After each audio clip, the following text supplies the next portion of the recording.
Hold on to your butts.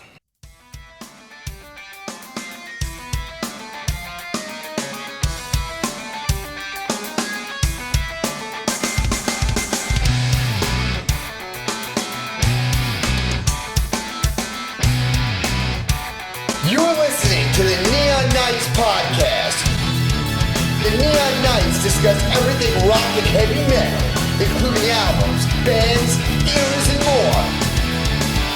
Here are the Neon Knights. What is up, everyone? Welcome back to the Black and White Neon Knights podcast. With today we have Anthony, me, we have Brody. Yeah. So what's in the news for Yes?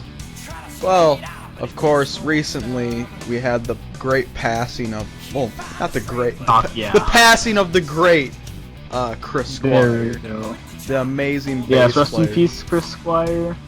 I, Will be remembered as one of the greatest bass players, one of the biggest contributors to one of the greatest prog bands of all time. So rest in peace, Yeah. mate. And yeah, I think, especially after he died, I went back and listened to a lot of early Yes, and the bass lines are fucking incredible on like every song.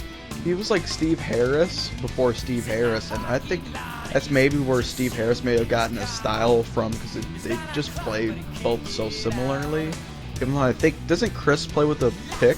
You know? I think he plays with his fingers. I'm pretty sure. Okay.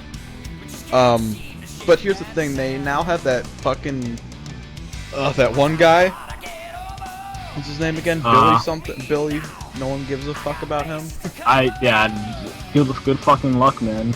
Yeah, Trying to replace this. I don't remember his name, but all I know is that he produced that horrible Yes album, the fucking Open Your Eyes one, which is just torturous. I didn't like the Heaven and Earth album that much anyways. I just felt like they're just dragging out their demise. So I think they're just gonna keep making generic shit until the end of time, pretty much, because they have this weird idea that they should keep going, but they don't even have any more founding members anymore, do they? I think they only have, I believe, Hal. Well, he wasn't a founding member, though. Founding, yeah, I know what you mean. So, They should at least get John Anderson back, because what's the guy who's the singer now? Isn't his name, John something as well? It's David, isn't it? John Davis? Is that it? I think so. Yeah. I don't know, I just think he's really boring. I think they're super boring live now. They're really slow. And yeah, if you watched like before Chris died, you had a video of them it's like Chris was playing faster than everyone else, so the timing was horrible. So that just showed that they really needed to just end it there. Do you think they should have ended it, or should end now, or do you think they should keep going? Like, have you heard Heaven and Earth? Actually, no, I haven't heard Heaven and Earth, but from what I've heard, it's very subpar, even shit, but what I think they should do is, I guess, maybe keep on touring, I don't know. It wouldn't hurt to see. Even live, they're really slow. Yeah, true. Don't make any more albums, please, for the love of God. Yeah. Especially with the new guy, I hate him. So, yeah, just fucking end, dude, please. I mean, I think they said they were continuing because Chris wanted them to. Well, that may be a lie. Alright, so now, today we're going to be reviewing the first 3 Yes albums. Yes, we are, which are, well, self-titled, Time in a Word, and the Yes album. Do not get those two confused. Yeah, what is Now, the point of naming one album Yes? I don't know, maybe Yes they wanted to erase their history, if that makes any sense, which I don't understand why. Well, maybe for the second album, but... Well, I think they maybe said that they did that because they wanted to be like, okay, this is a new definitive statement of who we are. Fresh So we start, call yeah. it the Yes album, which makes no sense. It's not like your fucking like Beatles with the White Album or some shit. This is a tiny little brief little history, though. The band formed out of the band Mabel Grew's Toy Shop, and swapped around a few people to make the original lineup of Yes, which is John Anderson on vocals, Chris Squire on bass, Peter Banks on guitar, Tony Kaye keyboards, and Biglet Bruford on drums. Biglet? Yeah, Biglet. You seen his fucking lips, man? Oh, I thought you said Big Lit. Like Oh no, not Piglet or some Biglet. shit? No, I call him Biglet Grooford because It's true, he does have big fucking lips, dude. Now, a little synopsis of the album. This is, it took two of the big genres what made prog what it is well in the future, which are jazz and psychedelic, and to a degree blended them, but they're still pretty spaced out throughout the album. Well, I think, Anthony actually told me this once, that with every prog band, you pretty much fuse two different genres with prog. Yes. It's almost like King Crimson was the first, like, official prog band. They just took long jam sessions and then fused that into their rock playing, and that pretty much made prog. But then you take prog and mix that with like jazz and breakdowns and shit, and then you have the crazy like progressive playing of Yes. So let's get into this album. The first track's Beyond and Before. It's written by Squire and previous guitar Clive Bailey, who was in the Mabel Greer's Toy Shop, I believe. And correct me if I'm wrong. But the first track on the debut really shows the potential the band could have in the future. It starts off with a kick-ass riff and vocal harmonies. And what are your thoughts on this? Well, I always thought the intro was kind of annoying with like the this is the guitar riff is just irritating on it, you know what I mean? It sounds like Fair someone's enough. just messing around a guitar. But it's got like a cool build up, but then like the chorus is just kind of boring on it, and it gets on my nerves a little bit. I'd say John Anderson, especially on this whole album, he really shines on it. And a lot of people are always saying like the first two albums are just so different from the rest of Yes. But I think there's a lot of moments, especially like this, where it does sound like later Yes, but it just doesn't have all the prog in there. It doesn't have just long song structures, but they still have a lot of time changes and great playing. So I think they're almost there. You know what I mean? Yes, I do. I give the song a 4, though. I think it's good. There's just some weird parts in there. Alright, and lyrically, from what I took it from it, it's about it's about a person who's in the winter missing someone that a friendship or relationship with in the summertime, i.e., summer's too long gone and it seems like the end of my life. That's the line from the... God damn, did you read that off Wikipedia? No, nigga, I could interpret shit for myself. Oh. And I would give the song a 5 out of 5. I enjoyed it. Ooh. Oh god, the next song, I See You. Whenever you're around. Yes, this is a very, very cool song. It's a more jazz-oriented cover of the Bird song, and I think it's very well done. Wait, the Yardbirds? No, Oh. just the Birds. Oh, okay. Just Birds. I don't even know who the hell they are, but I mean, early Yes covers a lot of songs, Yes. and they all sound like just Yes wrote them. So I really like the song. It sounds like 40s bar music, you know what I mean? Yes, very, very jazzy. Like, a lot of the shit on the first two albums is very, very, very dated, because they're covering really old stuff. But, it's still fun and exciting. I just feel like they say, I see you way too much. It gets kind of annoying. Other than that, I still think it's a good song, 4 out of 5. Oh, actually, I'd give the song a 5 out of 5. I really, really enjoy this song, and let's get to the next one. Okay, now the next song's Yesterday and Today. It's written by John Anderson, our first Anderson-written track on this album. It's very sweet. It's about love, of course. It's common. It's about a relationship, but it's very well done. I think John sounds incredible on this song. Yes, I would agree I'd say too. his best moment maybe on the whole album. And so you said this is all written by John, right? Yes, this one was written by John. Oh man, I wonder, did you think he wrote the piano solo in there? Because that piano part is really, really good. Yeah, potentially, maybe Kay did it, but whatever. I would give this a 5 out of 5. I love the song. I give it, I know I'm just staying safe with this 4, but I think it's very beautiful, but it gets really monotonous after a while. But like I said, that keyboard solo or piano solo is amazing. So, your score? Oh, 4 out of 5. Alright. So, next we get to Looking Around. This is written by Squire and Anderson, and it's the second single off the album. It's very keyboard heavy, and you stated once, this kind of sounds like a baseball. Yeah, you know those like weird fucking... Yeah. Yeah. Yep. It sounds like a baseball stadium, the shit that they play at the beginning of it. Alright, so lyrically, what I took from it is it's about a man pondering about his life pessimistically. thinking about all things he can't do in life, including trying to get a girl. At least that's what I took of it. So, score? Oh man, I love this song. This one's super proggy. Yes, it is. There's a lot of time changes in this one. The keyboard work is incredible, and that chorus is amazing on this one, dude. I love every second of it. This is true, full-on yes. I give the song a 5 out of 5. This is like, if they added a couple more minutes, this could have been on like the Yes album and shit. It's awesome. Alright, yeah, so I'd agree, 5 out of 5. Next we get to Herald Land, which is written by Anderson, Bill Bruford, and Squire. Now, would you like to start leading? Would you like to lead this? Well, like, the intro sounds kind of weird. I love the organ intro. Yeah. I love it. It's kind of weird, but it keeps getting more and more awesome. The intro is really progressive. And we get another really cool song. This one's a little bit more, like, odd, but I think it's even more, maybe, proggy than the last song. The verse is awesome, and I love the piano work and stuff. Yes. The chorus is, like, fucking epic. It just keeps building up and building up. It does, and lyrically it's about a man who went off to war for 2 years and returned damaged, and with his wife and children dead or they moved on, one or the other. And so what would you score it?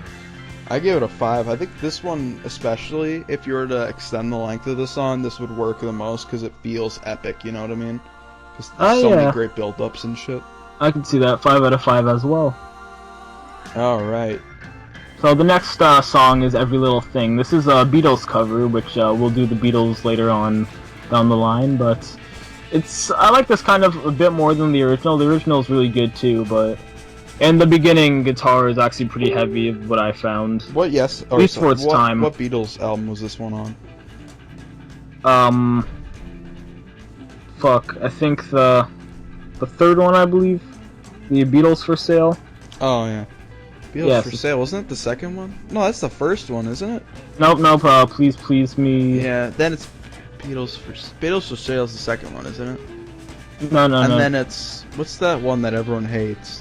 Is that Beatles for Sale? There's like the green artwork and shit? No, so one where they're all standing there in the scarves and they're just all looking like the fuck. Yeah, it's like the greenish sort of one, right? I know, I know what you're saying. Yeah, I think that's what that one is. Yeah. I don't like this song. This is my least favorite on the whole album. It sounds very, very, very dated, and the build-up in the song takes forever, and they just keep jamming, and the annoying chorus is just irritating, so I don't know. I think they should have just wrote a different song or just kept it off the album. It doesn't fit at all. Alright, fair. I'll give it 2. I'd actually give this a 5. I love the shit out of this song, and I think it did justice to the original. God damn, dude. Are you giving every song a 5? Well, no, we're gonna go over kind of my criteria. For everyone that doesn't know, I don't really rate songs. Like, when I personally score albums, to a degree I do, but I don't individually do it. Yeah. So the next song we have is A Sweetness. This is actually my least favorite song, but it does have good harmonies. It's very poppy, and it's about a girl who's very nice, or at least that's what I took from it lyrically. It's pretty and, like, nice and stuff, but, like, the chorus sounds like church music. That's funny. And, fun fact, Squire actually wrote this the first night him and Anderson met. That's cool. Yeah, that is. 3 out of 5 for my scoring. Yeah, I give the exact same score. It's okay. Right. Next we have to Survival, which is the last song off the album. Anderson wrote this. The intro is actually pretty cool, and, well, it's about survival. What else would you expect? It starts off with the lyrics about an egg hatching, the beginning of life, and it just goes on about life in general. I'd say this is probably my favorite song of the whole thing. It's such a great way to end it, because it's like, this is the definitive song on the album where, like, this is what Yes is gonna be. There's so many fucking time changes. The riffs sound like epic, catchy, almost like really good hard rock and roll in a way, you know what I mean? Like, where some of the riffs just sound awesome that way. And there's just such great playing on it. The bass work is incredible on this one. It's hard to believe John wrote it. Well, John's a very good writer, so... Man. He plays guitar, right? Yes, he does play guitar. Okay. The chorus is amazing, especially with like the vocal harmonies and stuff.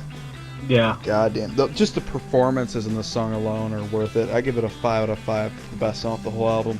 Ooh, I don't agree with you there. I think it's a 4 out of 5 personally, but it's still a very good song.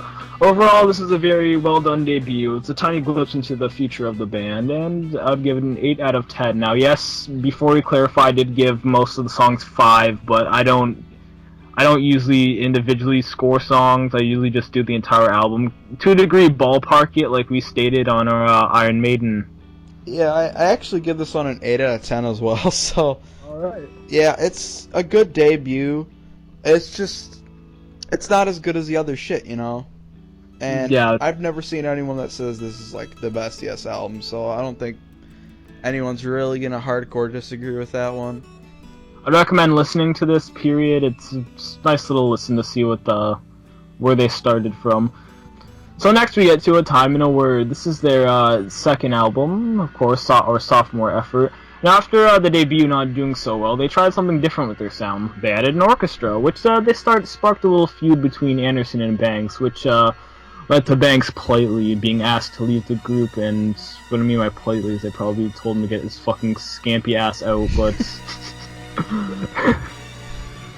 Hey, yeah, you cunt. Get out, you creamy twat. Now, lineup's the same. Yeah, the same. So we're gonna start off with probably actually my favorite song off the album. Spoiler. Okay, so no opportunity necessary, no experience needed. This is a cover of Richie Havens, who's currently, yeah, he bit the dust. Rest in peace, man. This is my favorite song off the album. I kind of want to say it's about a prostitute, but no. Or a young person that left home and is being a ruffian out in the streets. I second that. I actually do get that vibe a lot, too. Yeah. And that line, it says, I know a man that'll walk miles for you. I kind of think that's actually speaking about Jesus. I don't want to get all biblical, but yeah, that is an amazing song. It's a great way to start off the album. 5 out of 5. I love this song, too. I'd say it's maybe the best or second best off the whole album, and I'll just say now that there's not that many great songs on here in my opinion, but this is definitely one of them. And surprisingly, it's a cover, and the only moment on the entire song which gives away that's kind of a cover is the verse, because the bass riff just sounds really like 50s rock and roll, if you know what I mean. It just kind of sounds off. But the rest of it's great. That chorus is so amazing. It sounds like a really, really good classic original Yes song. And the performances on there are definitely great, especially the keyboard work, which I think he added more organ stuff in there, didn't he? Because it seems like his keyboards changed a lot. Yes. Then we comes in with the swirling violins. It's just a wonderful composition. Yeah. 5 out of 5. I give Next it a song 5 is... too. So next we get to Then. This is John Anderson penned. The song's about peace. Love is the only answer. Hate is the root of cancer. It gives it away. It's a very jazzy piece, and it's just awesome. Dude, I fucking love this song. Yeah. This is a very proggy song in the album because it has a lot of like epic build-up stuff to it, especially like the great keyboard work in there. Like after each time John sings, you have this great keyboard thing. It just sounds so epic. And the progressive breakdown later in the song just keeps changing and changing and changing and changing. It's like you don't know when a new song begins, and then you'll be like, oh, new song? Oh shit, it's still the same one, because it goes into so many different movements, and it gets like really soft at the end that perfectly bleeds into the next song. But I give Then a 5. It's amazing. Yes, I agree with that score. 5 out of 5. Next we get to Everydays, which is another cover. It's this Stephen Stills, who lives in Buffalo, Springfield, and its second jazz song in a row. The first half is jazzy, and the second half just goes into more of a rock tune. I personally don't think the song's very good, kind of math. It's very it feels like a mishmash, you know? Yes. I can tell it's a cover because it sounds like fucking 40s bar music again, you know what I mean? It just sounds so dated. Yes. Yeah, well, blues and jazz, you know what I mean, where it's like slow, sort of, you know, yeah, it might be jazz now that I think about it. I think I'm getting my fucking genres mixed up. But, genres, bro, no, I'm just playing with you. Yeah. I think it's okay. It's just, the middle section where it starts picking up is even just kind of generic, so not a big fan of it. But I'll give this. I like the verse though. I give it like a 3. Yeah, 3 out of 5. Definitely agree. So the next song is "Sweet Dreams." It's written by John Anderson and David Foster, who's in the Warriors previously with Anderson. And it's the second single off the album. It's very poppy. It's poppy as fuck. I can't even look at that song title and not think "Sweet Dreams." Just the vocal melody is cancer, dude. I can't stand it. I mean, it's good, I guess, but it just irritates me. So, Marilyn Manson, "Sweet Dreams." Shut up. I give it like a 2 out of 5. Oh, I'd give this a 3.5 out of 5. I enjoyed it, even though I do kind of agree. "Sweet Dreams." Yeah, that. I apologize for an ear rape. So the next song we get to is "The Prophets," written by Anderson and Squire. The orchestra is actually pretty cool, and it's about a prophet, of course. Lyrically, it's pretty cool. The problem with The Prophet for me is you could tell they're trying to go for a really proggy song, and it kind of reminds me a little bit of like, do you kind of get like a Starship Trooper vibe from it? Yes, I did. Even though it kind of goes to the proggy route, there's nothing that memorable to me with it, where it's like, oh, they have a lot of cool time changes, but there's nothing memorable to it. Like, the riffs aren't even that great. I give it like a 4. Yeah, I'd give this a 4 out of 5 as well. They could have made it way better, dude. They should have maybe fused it with like Clear Days or something. It's just kind of generic. Yeah, I guess so. And I believe this is the longest song off the album. Yeah. Yes. Okay, next we get to "Clear Days," which is written by John, and it's kind of nice. It's sappy but effective. Yeah, I agree. Yeah. I like the orchestration though. It feels like a nice, quick piece, and I think John sounds great on it. So 3.5 out of 5 would. I give it a 3. It's decent. So next we get to "Astral Traveler," which is the second last song off the album. It's very trippy. You can tell it's very psychedelic influenced, and the guitar solo is pretty cool. 1 out of 5. I fucking hate this song. Like, and what pisses me off way more about this song is that it could have been so good, and you can hear it. Like the bass riff in there is badass, and it sounds like it has a cool progressive build-up, and there's like a long middle section, but they fuck it. Like, they mess with it for some reason. Like, they mess the audio track to sound like they're drowning or something. So it just sounds irritating beyond all belief. So there's not even like catchy melodies, because any catchy melody that they originally had, they fucking just mess with it so much that you can't hear it. It's just beyond irritating. What an insight to that. I would give this a 4 out of 5. I enjoyed the song, and okay, so we get the final track off the album, which is "A Time and a Word," self-titled, and it's the first single off the album, and it's written by John and Squire, if I didn't previously state that. It's about perspective and love, if that makes any sense, like the perspective of someone else. Like, when I wake up, do you see what I see? And it's about love, spreading the message, or AIDS. But I love the song. I think it's a very good closer to the album. I think it's alright. I like the chorus, and I think it is a cool way to end the album. I don't know, though. I just think the verse is way too generic, and they could have worked on it more. And it's just, this whole album just feels a little bit rushed, and I think most Yes fans will agree this one is a weaker album than Yes. Yes. Would you agree with that? Oh, yes, I would, especially score-wise. Yeah. Like I said, 3. It's just okay for me. But I know Anthony loves it. Yeah, I do love the song. Now, this rounds off their sophomore effort, a bit weaker than their first debut, but nice experimentation to a degree, especially with the orchestra, and overall I'd give this album a 7 out of 10. It's a good album. Well, I think it's a good album. A lot of Yes fans will disagree, but there are some gems on this. Now, what would you give it out of 10? I agree, there's some really good shit on here. I mean, a lot of people do like The Prophet a lot. It's not my cup of tea, but I just love the first 2 songs. Other than that, I don't give a flying fuck. For the most part, it's all just kind of okay. So, 6.5. Alright, so that wraps up their Time and a Word, and now let's get to the Yes album. Now, I'm gonna say right here, I fucking love this album. It's just fucking amazing. Now they go for a full-on progressive sound on this album, and guess who we get? Fucking You've caught- Steve fucking Howe, dude. You've caught a wild Steve Howe, and yeah, I already told you that we kicked off Banks on the, they've kicked off Banks on the second album due to creative differences. So yeah, we get into the second album. Would you like to add anything before? Yeah, I have two things to add. I just want to commemorate the amazingness of Steve Howe. A lot of people don't like to talk about him that much, but this guy's incredible, especially on like the first song we get to it, Yours Is No Disgrace. This is the fucking guitar work on there. He has like so many different styles.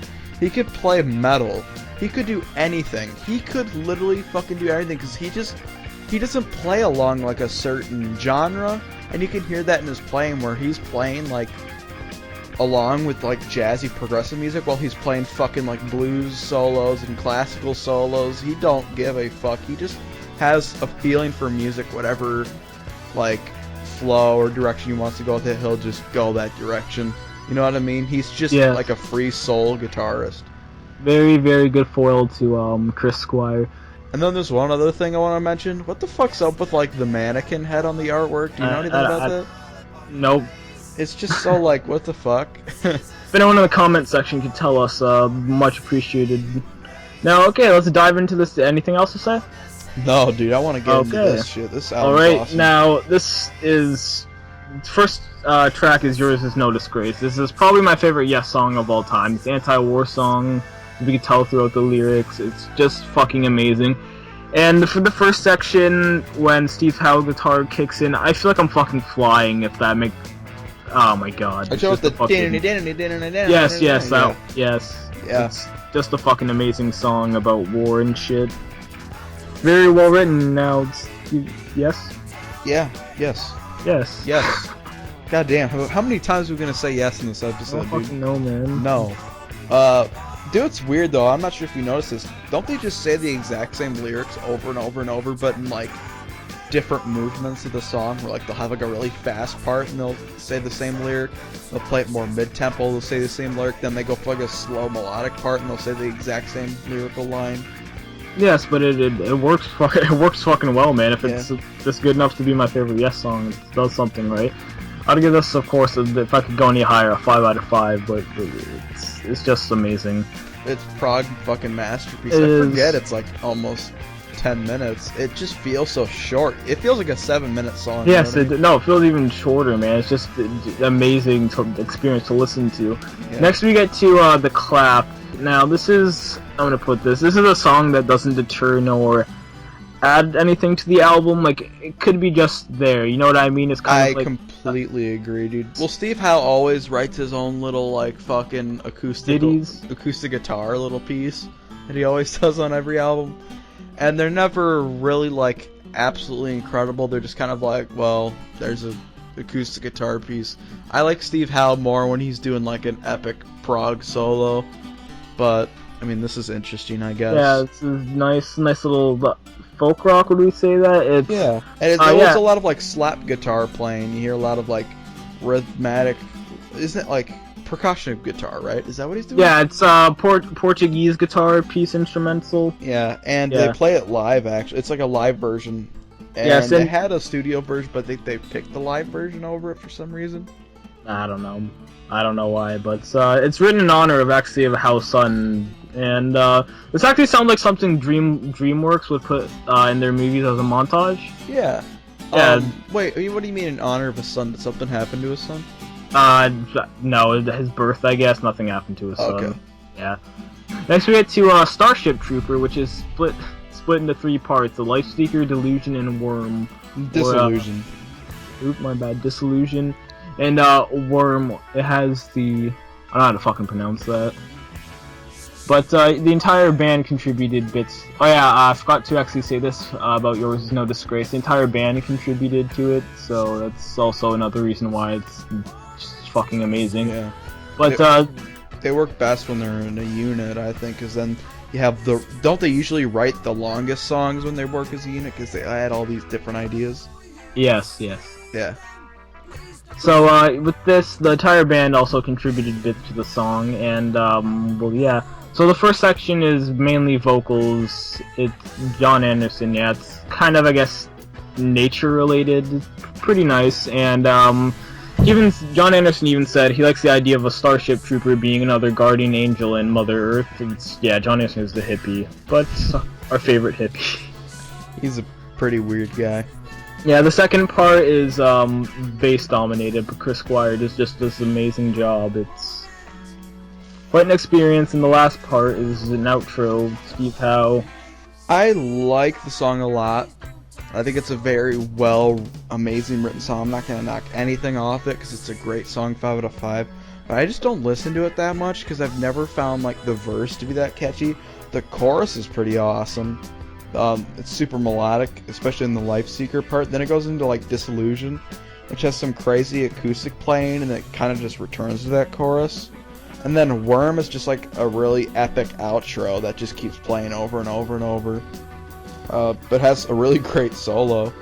Yes, it does. 5 out of 5. Would bang again. Next we get to I've Seen All Good People. Now, I might guess your view on this song, but so let me get into this. Now, this is written by John Anderson and Chris Squire. Its first half is a folk rock part, which is just lovely. The second half is repetitive rockabilly that could be trimmed down by a minute, but lyrically this could either be an anti-war song, which it probably is, or just, I guess, relationship. I guess someone trying to get into a relationship, make the white queen run so fast. Oh, that sounds the white cream. Yes. Do you want to hear my view on this? I don't think I want. I don't think I want to. Wasn't but this okay. like the hit off the album? Because a lot of people know this song. Yes, this was. Okay. I absolutely despise that intro with every fiber of my being. Whenever I'm just listening to the album, I want to skip it just because that intro's so horrible. Where they're just screaming, "I see all good people turn their heads and blah blah." I hate that part. On my way. Yeah, that. And then you actually get into a good song where there's some really great fucking melodic and flute playing and shit. It's really cheesy, but like hippie music sort of sounding. I like that. But then when you get into like the heavy parts, it's just stupid, which I have a hard time believing I'm saying that. Where you go from hippie, weird sounding bullshit to fast playing, and I think the hippie, weird bullshit was better. Yeah, I do agree. I think half the song is good, half of it's kind of shit. So yeah, the second half's repetitive. That's his greatest downfall, no pun intended. It could be trimmed down a minute, honestly. 4.5 out of 5, though. I still love the shit out of this song, though. I give it a 3. It's too long for what it is. They should have just made the heavy part a guitar solo, and that's it. Next, we get to Adventure, which I honestly couldn't decipher the lyrics. Maybe it's about adventure, but I don't fucking know. It's a short little ditty, clocking in around 3 minutes, and it's cool. The piano is really well written in this. I absolutely love Adventure. This is what I've Seen All Good People should have been. It's short, it's to the point, it gets everything it needs to get done. Does it have a guitar solo?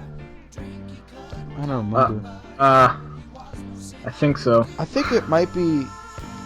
Oh no, it's like a piano and bass yeah, like solo together. That part's really badass, dude. The whole thing's just like this epic build-up and this...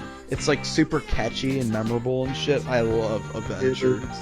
I give this a 5 out of 5. Same here. I love it. It might be my second favorite off the whole album. Alright. Next we get to Perpetual Change, which is the final song off the album. It's written by Anderson and Squire. It's a great song. Lyrically, I guess change, but it's just a great song. Yeah. What, you mean the lyrics are about changing yourself? Yeah, about changing. There's a lot of shit about sun and the moon, man. But yeah. Goddamn, dude, John is just so bizarre. Does he write the lyrics to this one? Yes, him and Squire. Is everything about peace with this guy? Like, yeah, stars and peace. Man. Yeah, he's like, why do little kids not listen to Yes more? I mean, this shit is just like little kid music. I feel like a child when I listen to it. I love it.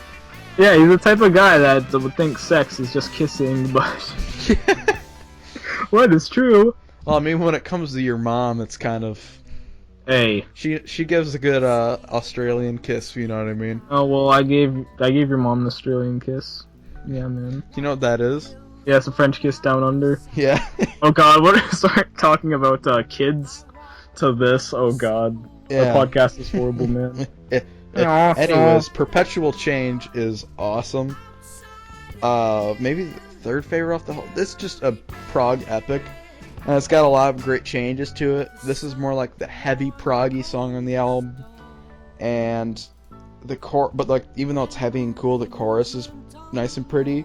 But I love it when it starts to get even heavier towards the middle, and there's like some crazy bass shit, and you hear John saying, "I've seen perpetual change." Yeah. So yeah, that wraps up the Yes album, an amazing full, just fucking prog epic, without Rick Wakeman, surprisingly. And well, yeah, it's great. Probably my second favorite Yes album, and I'll give this a 9 out of 10, a very high 9 actually. The thing is, a lot of people love this one, and I do too.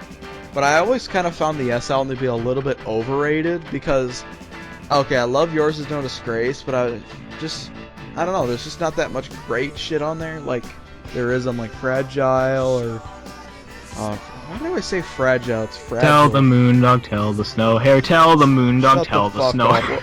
We'll get Yeah, to that. We'll get to yeah. that when we get to Fragile, but the cancer known as We Have Heaven. But then you have like shit like Close to the Edge. You have great stuff on there, but I don't know. I've always felt this one was a little bit uneven, even though it has a lot of great stuff on there. But I'd still give it a 9. But I just don't think it's like their best album. You know what I mean? Alright, this was second best. I guess you guys could take a guess at what my favorite one is. Onion. Yeah, definitely. Open Your Eyes, man. That's Oh god, dude. I got fucking leukemia when you said open your eyes. Don't even say that. Okay, I apologize, Nate. Alright, so this, I guess, wraps up the album reviewing part, and, yeah. Now we're gonna have a bit of a debate when it comes to Yes. We're gonna have a drummer battle. Alan White versus Bill Bruford. Who is the better drummer? Well, here's the question, okay. It's almost definitively considered that Bill Bruford's the better drummer, but who do you prefer in Yes, if you know what I mean?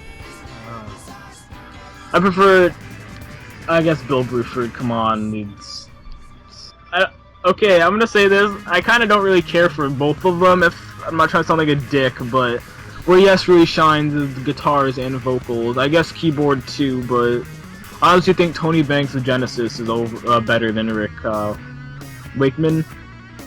Yeah. So I'm gonna say Big Lip Bruford, and he also dipped his feet in 3 of the biggest prog bands, i.e. touring with Genesis, being in King Crimson for a bit, and well, this, as we could see. Yeah. Here's the thing, though. I kind of agree that the drums are definitely the weakest part of Yes.